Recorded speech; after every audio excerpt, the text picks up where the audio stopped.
Welcome to another episode of Utah Interfaith Forum. I'm your host, Stephen Pynakker, an evangelical Christian who's been engaging in interfaith work for a little over 3 years with my primary channel, Mormon Book Reviews. And now it's kind of evolved into this new channel that we're really excited about, the Utah Interfaith Forum. And we've talked to a lot of wonderful people, and I'm really excited about this new venture. And I'm really excited about my co-host, Monica Bambrough. Welcome back. How are you doing today? I'm doing great, thanks. I So, love that you say my last name. I don't think it's ever gonna change.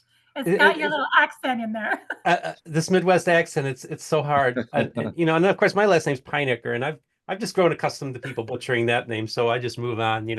But No, thanks for your I patience. love it. So yeah, we're just I got to know Kyle today, Kyle Reyes, who's recently actually has a book coming out, and we're going to talk about the book. But Kyle's actually he's actually a stake president in Provo, Utah, and you are attached to Utah Valley University. What do you do at UVU?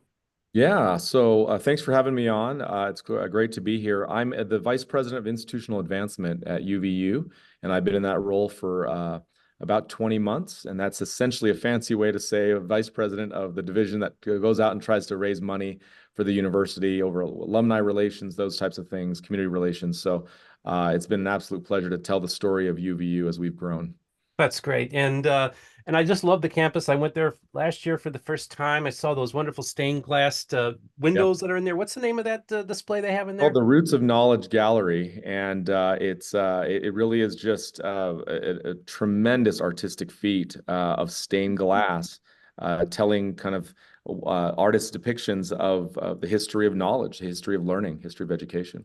Monica, have you seen those? Have you seen that the stained glass windows in there? Yeah, it's amazing. Yeah, it Yeah, really is And remarkable. Yeah, there's so folks. many little Easter eggs yeah, in there that I it's don't know that true. you would ever find. Yeah. All of them. It's Yeah, if you ever, beautiful. folks, if you ever find yourself out by the UVU campus, go to the library and check out the beautiful display they have there.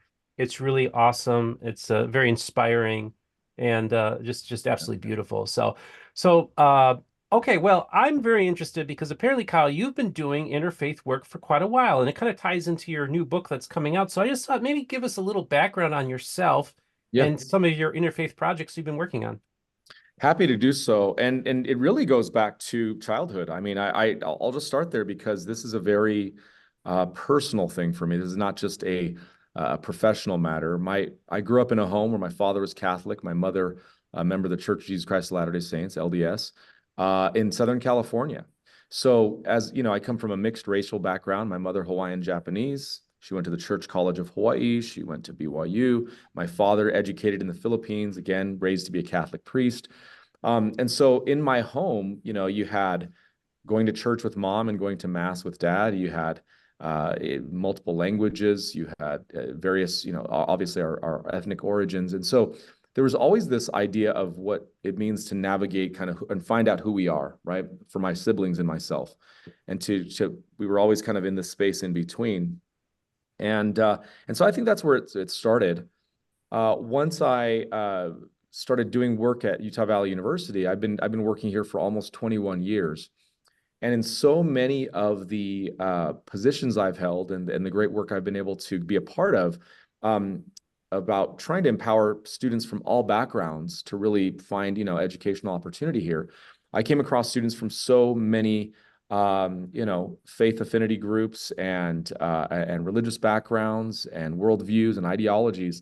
And as I interacted with them, I started to realize, you know, there is much to learn from one another in just engagement and what, you know, interfaith engagement could look like. Fast forward to UVSC, Utah Valley State College, turning into Utah Valley University, and we hired a gentleman by the name of Matt Holland. And what Matt brought was, you know, he and his father, both prominent LDS leaders, studied various, you know, his father, Jeff Holland, studied theology. Matt studied civic charity and the American founding. And so when I was hired into his office, we just started talking a great deal about what our hopes were for what Utah Valley University would become, at this place authentically where people could bring their full identities, their worldviews, and find a place here. So we engaged with a gentleman by the name of Eboo Patel. And Eboo, at the time, had just released his second book. He is a Muslim organizer out of Chicago who brought together people and started what's called the Interfaith Youth Corps, IFYC, out of Chicago. And so we brought Eboo to campus, and we developed what we now have at UVU called the Reflection Center. And this was a 4-year project. You can imagine when we build a new student union building and we want to create a space for interreligious engagement, there is so much nuance that goes into developing a space like that, because you're saying, well, whose religious views do you privilege when you build a space? Do you have the space set up for a large, gathering, or is it by gender, depending on the religious worship? Do you have it facing a certain direction? Do you have light coming in at a certain angle? Do you have water features? What decor do you put up when you're trying to have this be an ecumenical reflection center to really recognize and value people of all faiths and belief systems? And it took us 4 years. And then when we finally cut the ribbon on that space, Eboo Patel from Chicago flew out, and we launched our Interfaith Youth Student Council. We also engaged with the Interfaith group in Utah County. At the time, we worked with Linda Walton, a chaplain, a local chaplain here. Alexis Palmer, our Dean of Students, headed up the interfaith work at the university.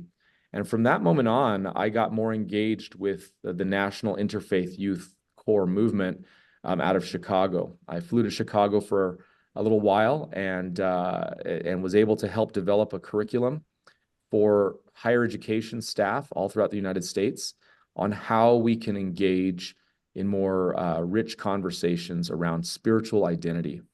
And so that I'll just stop there. There's more, but I'll just stop there. It gives you a flavor of what I've been involved in, because as the senior diversity officer at UVU, the very first chief diversity officer we ever had at the university, I actually implemented interfaith work in our diversity trainings and workshops.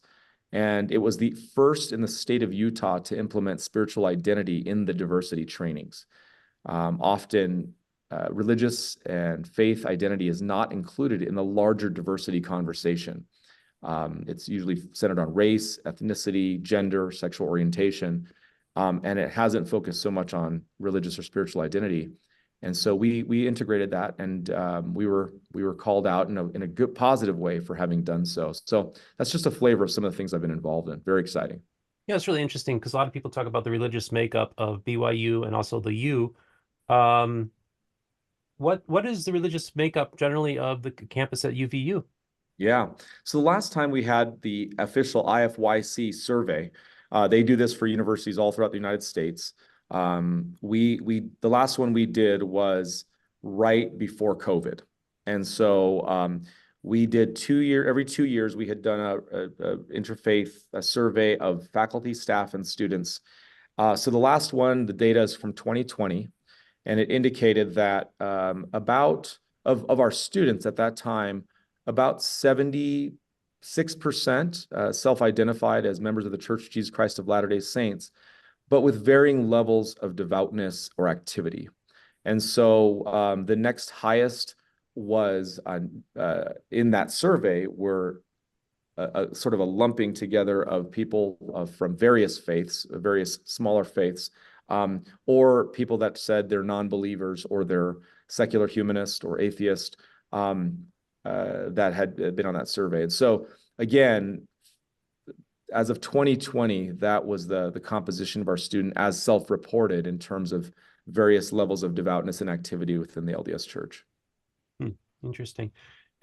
So it's really interesting because, of course, when we talk about interfaith, it can be a challenge. We live in a very divided society right now, and you brought up COVID, and really, COVID was kind of like, it really exacerbated a lot of some of the issues in this country, and really started to see things kind of falling apart. Obviously, others. Oh, we lost our light there. Sorry. It's all good. This is. Let me just turn this back on. It's great, folks. This is how podcast. There we go. We got the light back on. It's great. Wonderful. Sorry Let about there be that. light. It's how classrooms work when there's not a lot of movement. Okay. Yeah, energy efficiency makes sense. So move around a little bit more, okay? So, but it was interesting because we were seeing a lot of divisiveness going on in our country, and of course we're heading into an election year. Maybe Yeah. talk about the importance that the important role that interfaith dialogue can have in trying to bring civility back to the conversation. So it's such a great question because I believe that, well, let me back up. Interfaith and faith identity, our ideology, our worldview, how we have defined our sense of what is right, a moral compass. It is so deep to us. And yet when it comes to our casual conversations, we often avoid discussions, right? In the public eye, we often avoid discussions about religious belief systems, identities, and those things. And so anytime we engage in a conversation of difference, and I'm just talking about diversity broadly, just any different ways that we view the world, so often, and especially in political seasons, we feel like that in that engagement, somebody has to lose, right? It has to turn into a debate because we are in debate season. And anytime you're in debate season, it's in the ecosystem, it's in the environment that we show up ready for battle. When you show up for any engagement like that, then anybody that has a differing view, and especially a differing view that might cut against a moral view that you might hold, then all of a sudden it's definitely, it even takes it to a higher level of, then somebody really has to lose after this discussion.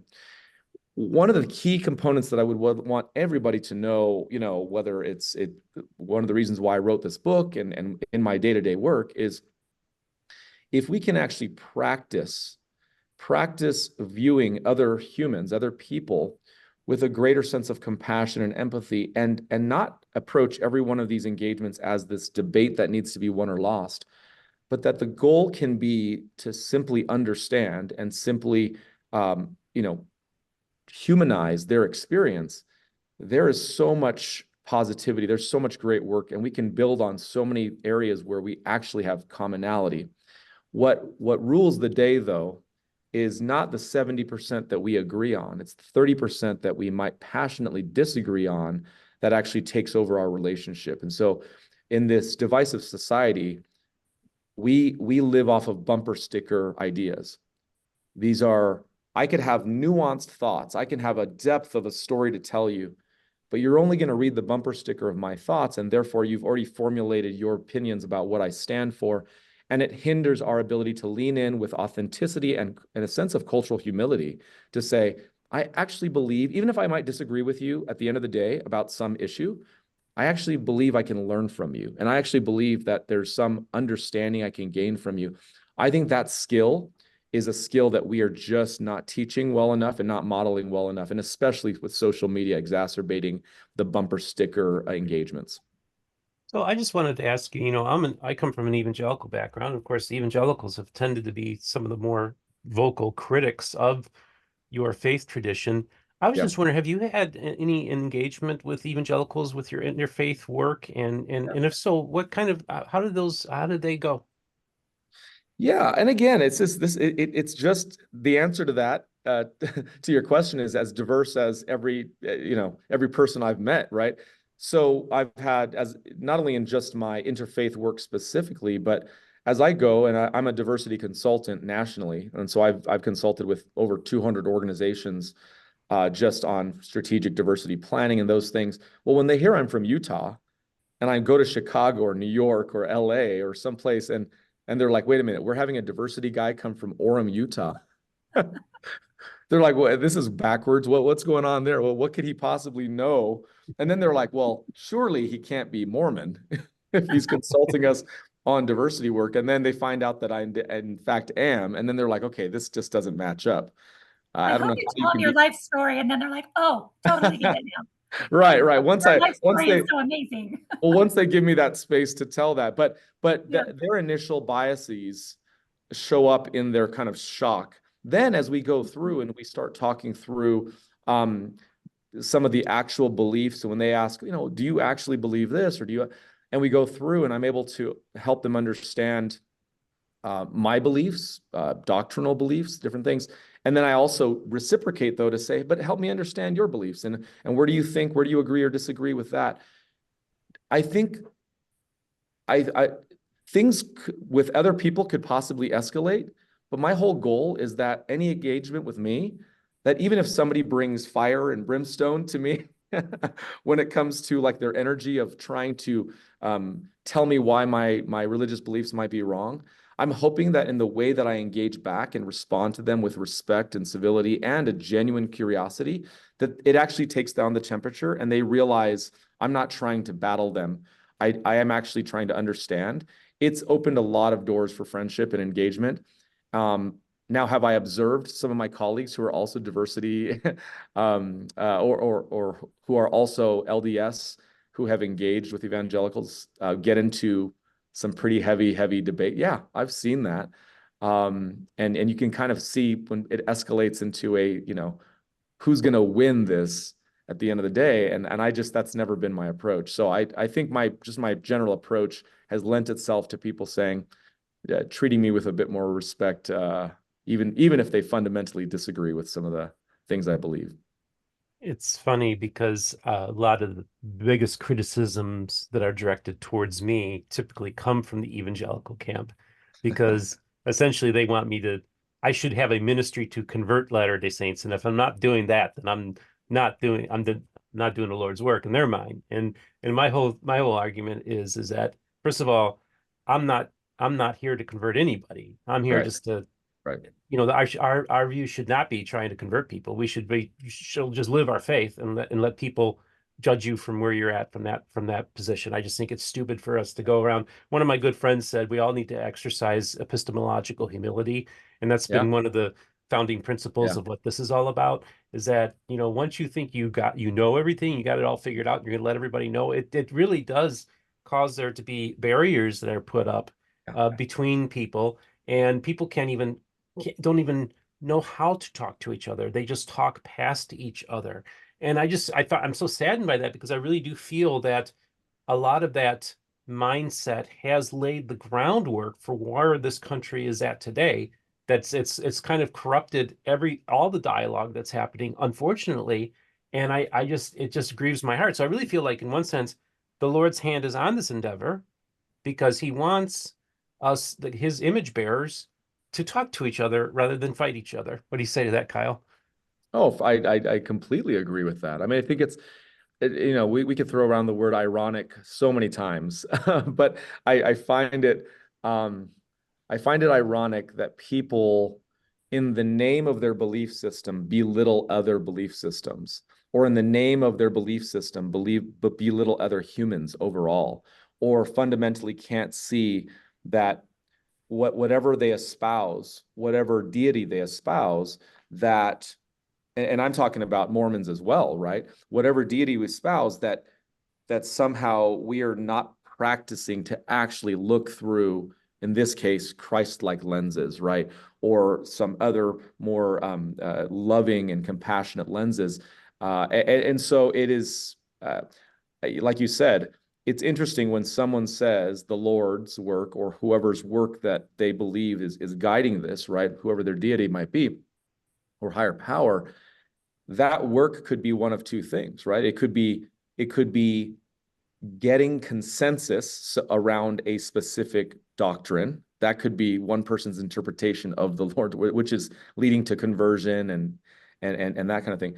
Or the Lord's work might be actually becoming a person that your deity would be proud of, meaning that you're becoming a person that actually lives the principles of your faith of compassion, forgiveness, empathy, charity, those types of things, and which is the work that we're supposed to be about. And I agree with you. I see a reason why I wrote this book, the reason why I do what I do in education. I mean, people have asked me, do you feel called to be an educator? Isn't that an interesting question? You've been in higher ed for so long, Kyle, in 21 years, and at the same university. Not many people stay at the same place anymore for 21 years. What has kept you there?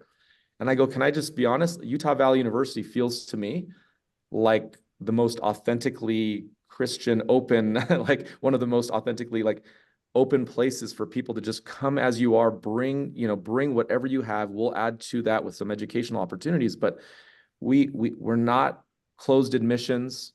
We have no benchmark to get into the university. Just come and add to the richness of what we have here. And so when they've asked me like, hey, why have you stayed here? And I say, well, there's a part of me that actually feels a certain sense of calling to this profession, right? A certain sense of, I believe part of my responsibility here, or my calling here, is to use my talents to help bring about opportunities to dignify the human experience for other people. And for me, that's helping young people and not so young people. I've had students of mine that were 50, 60 years old, but help people to become authors of their own stories.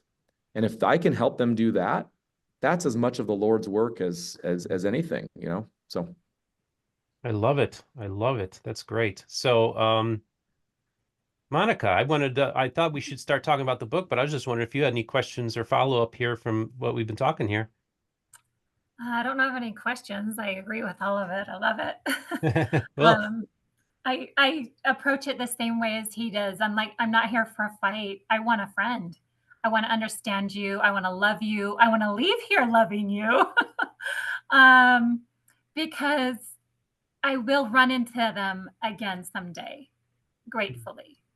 And I hope our conversation can continue. Our friendships can deepen, that there is more understanding and compassion for understanding how they live and their life story. There's more to it than I believe XYZ. And differences do not bother me. I want to know. And here's an example.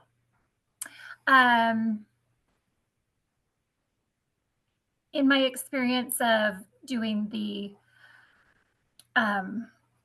homeless experience, where I lived on the street for a night, just to understand that community, what happens, to kind of feel the beauty within it, the sadness, the hardships, all of it.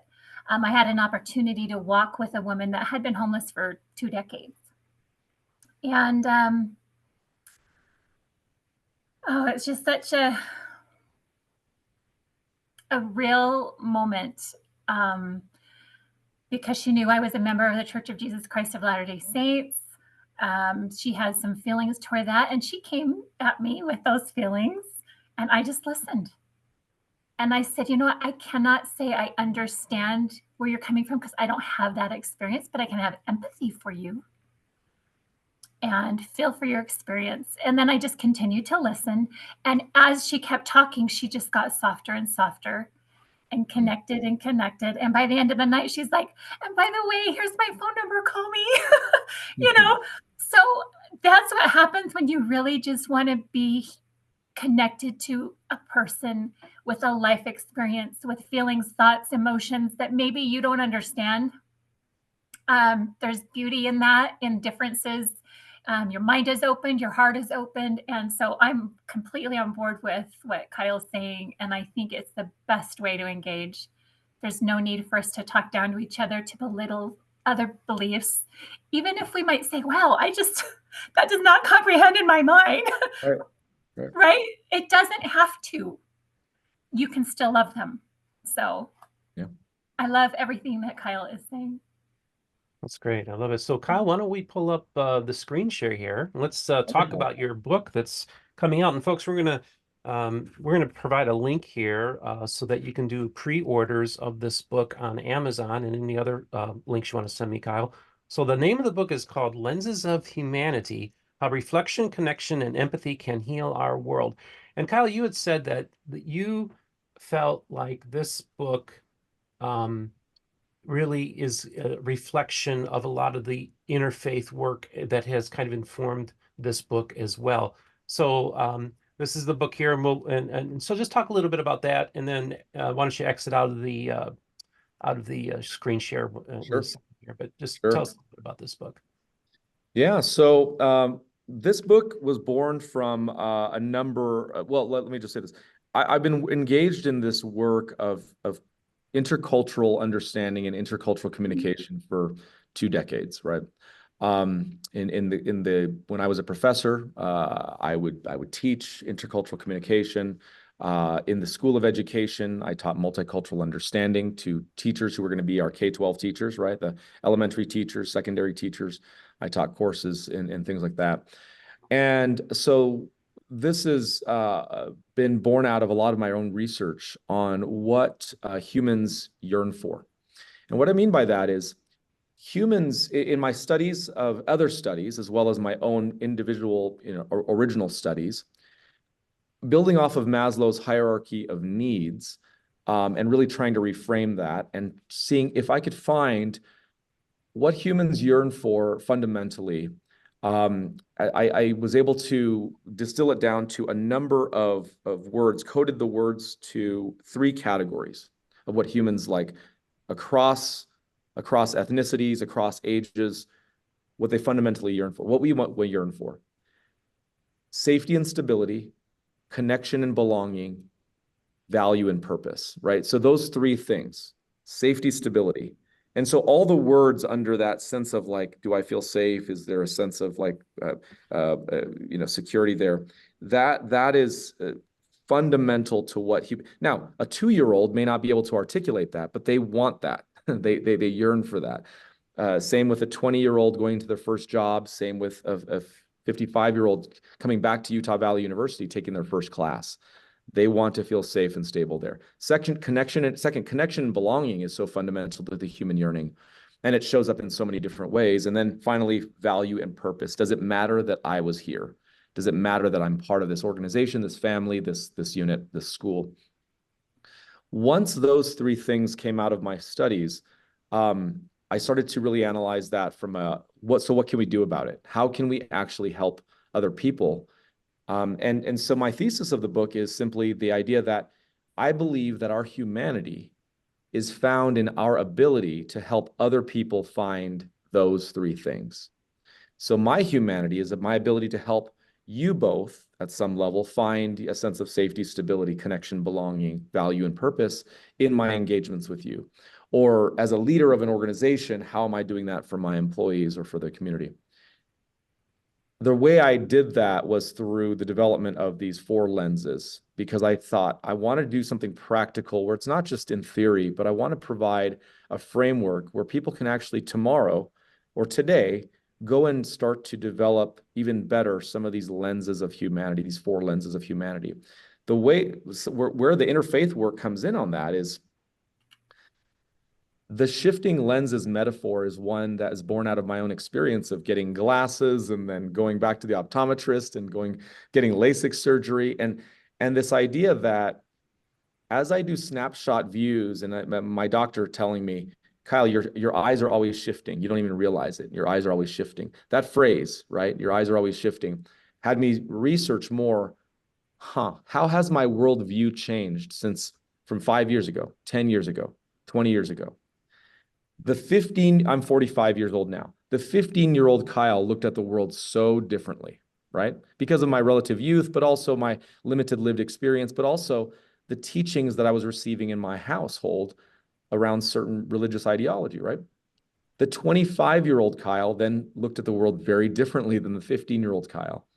And then you keep going in the 35-year-old Kyle. So for me, lenses as a metaphor is so appropriate because it's not about the fact that we ever arrive to some complete understanding of one's identity or one's worldview, because we are ever evolving, we are ever shifting. And every interaction we have, you shift my lens. Today, this conversation, without me even realizing it, well, now I'm more cognizant of it, but your very questions is signaling to me what you care about. And so it's starting to signal to me, this is telling me a little bit more about both of you. And so next time we engage outside of this podcast, when we just go grab lunch together, we already have something to build on, but our lenses has been shifted a little bit. That all stems from my work on interfaith, because every person, whether it was somebody who was Hindi, secular humanist, Sikh, Seventh-day Adventist, Muslim, somebody who came from a tradition that I had just learned about or didn't even know, every engagement shifted my lenses a little bit. And I think instead of us fearing that, I think that could be something very exciting for us to actually say, oh, I actually could develop lenses of humanity. Oh, and by the way, there are things I can do to do that. Oh, and by the way, it's an exciting thing for growth, not something to fear. So that's where some of this book has come from, especially being influenced by my interfaith work. Interesting. And it's how big of a book is it? How many pages is it? Yeah, so the latest draft I saw from my publisher is has it at about 190 pages, about 55,000 words. So I don't know if you want to call it standard, but it's pretty standard within your nonfiction genre. So yeah, to me it's a quick read though, because 13 chapters, 3 chapters on each of the 4 lenses, and then a concluding chapter. But the reason why I feel like it's a quick read, and my sample readers have said oh my gosh, I'm so sorry. I'm going to walk with this now. My sample readers have said that it is more of a quick read, is because I really try to weave in a lot of personal stories to the text. I start every chapter with a very personal story. I talk about every aspect of my own navigation of identity, my own worldview. And so each concept is explored. Each lens is explored in 3 separate chapters of a what, so what, now what teaching model. A chapter of what is the concept of this inner lens? Why does it matter? The so what, and then what can you do about it? Now what? What can I go do today to develop the inner lens better? Love it. Love it. Now, how much of this book is autobiographical? How much will we learn about Kyle in this book? Oh, you'll probably learn too much about me. I put at the very beginning, I write in the intro that this is part public discourse, research endeavor, and memoir. I mean, it's my own journaling of I just felt like authentically, I couldn't talk about inviting people to vulnerably lean into developing new lenses of understanding across cultural lines if I don't model how my own messy journey in doing so. And so I call out the times when I took missteps and I didn't show up with as much humanity as I should have. And there are times where I because of somebody else who demonstrated more humanity than I did, I learned from them. And so, yeah, you're going to learn a lot about me, especially all the nerdy stuff. I talk about everything from my love of musicals to I worked in a comic book store, and I talk about how stories change in our minds as we grow and evolve, the stories we tell ourselves. We talk a lot about the brain. I do a whole chapter on how the brain works and how it frames our sense of human connection. And then I talk about lifting communities and what the word community means to different people. So a lot autobiographical. And if you do read it, I love his story. And I'm not going to share it because I don't want to say anything you don't want me to say. You're good. But it's just, I love how it has been a total journey of transformation and change and growth and learning. And, you're 45, you didn't just happen upon your knowledge here. It was a lot of time, effort, struggle to get here. And I think that's important for people to see that, you know what, I might not be where I want to be right now, but I can totally work at it. I can get better at interfaith engagement. I can get better at all of the things that you discuss in this book. Like you said, I can take all these steps to get there. Yeah. That's great. Well, why don't you pull up the book one more time so people can see the cover? And folks, will have links in the description for those of you who'd like to do pre-orders. Will be coming out soon, and the release date is August 15th. Is that correct?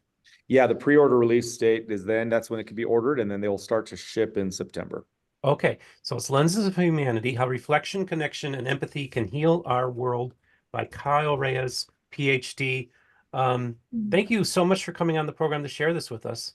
Oh, it's been my pleasure. Thanks for the questions and the engagement. I've loved the conversation. Thank you. Yeah, and so just yeah, this was great. This was a great conversation. I love it so much. And so real quick here, I just wanted to remind everybody that, of course, many of you might be watching this on the Mormon Book Reviews platform, but just a reminder that I do have a link here on my main page for the Utah Interfaith Forum channel.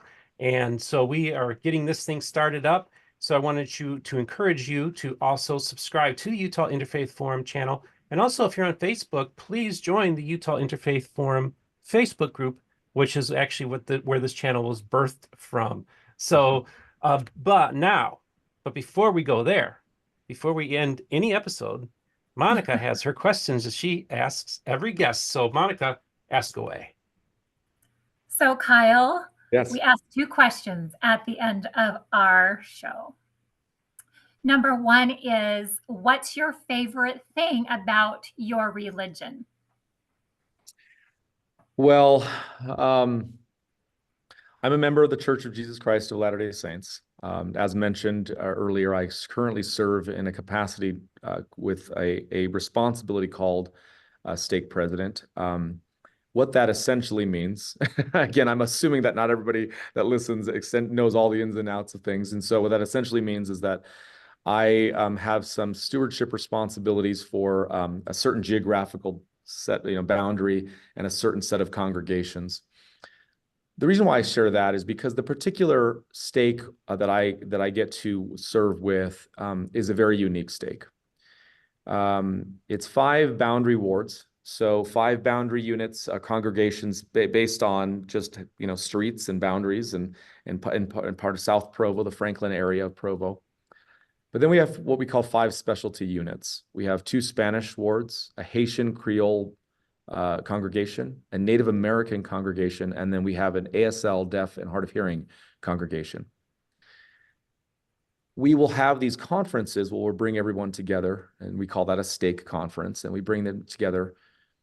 And what I've just absolutely loved, and where I have felt just that my love for the people I get to serve with has increased. Call whatever number you want to call, 3-fold, 5-fold, 10-fold.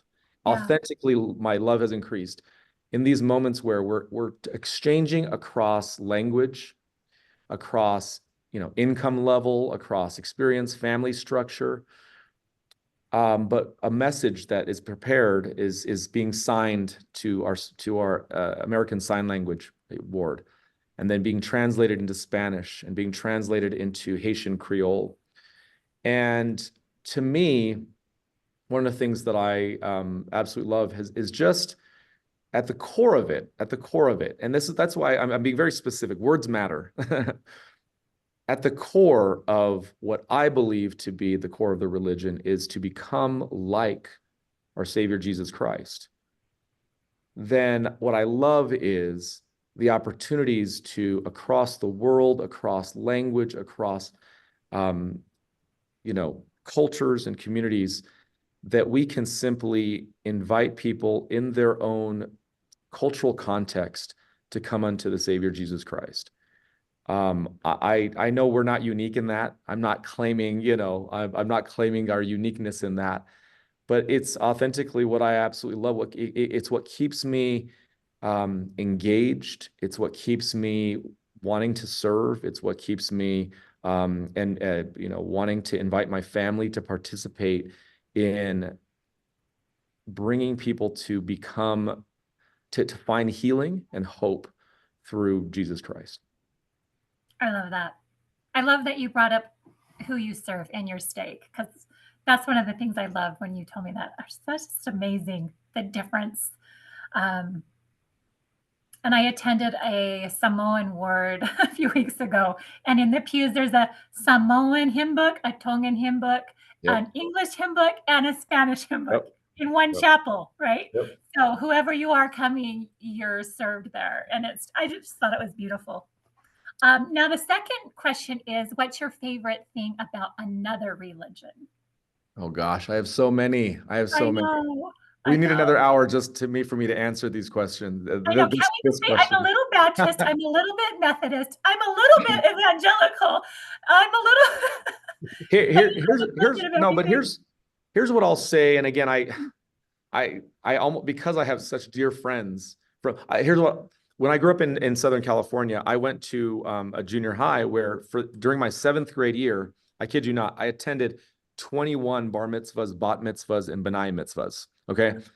We were all turning 12 and my whole school was Jewish. And so when I say navigating this interreligious world stems from my childhood, it really, I was going to I was going to these bar mitzvahs, Saturday morning, partying all day, and then going to church Sunday, and then going to mass. Anyway, so here's what I'll say. What I absolutely love, of what I've learned from so many of my friends that are Muslim, so many that are evangelical, Hindu. It's less about what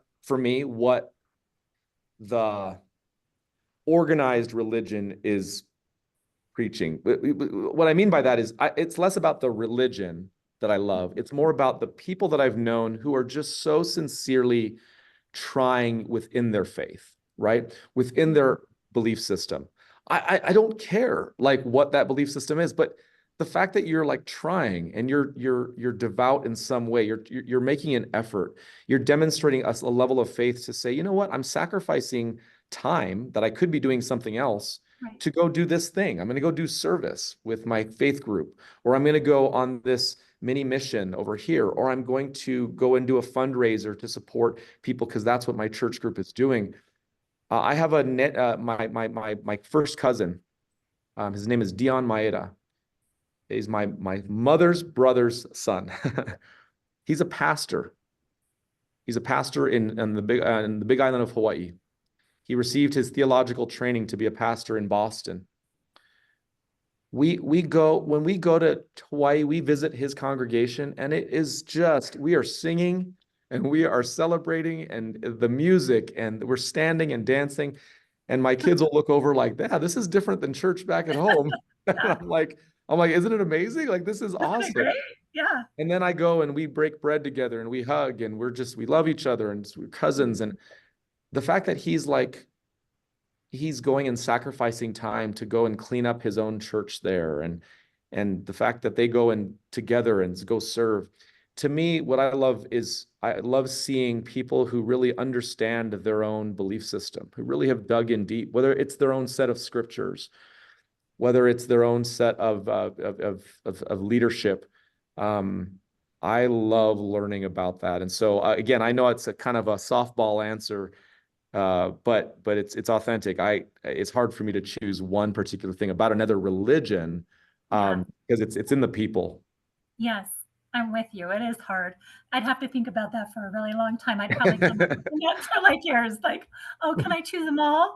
I do love that. It's the religion in action that is beautiful, because I think no matter what religion or faith belief traditions that you have, it makes you a better person. It makes you better for your family. It makes you better for your community, which makes you better for the world. And so I think that whatever you're doing to commit time to and belief that makes you better, all good. Yeah. Thank you. Those are awesome. Thank you. Thanks. Well, thanks, Kyle, for coming on.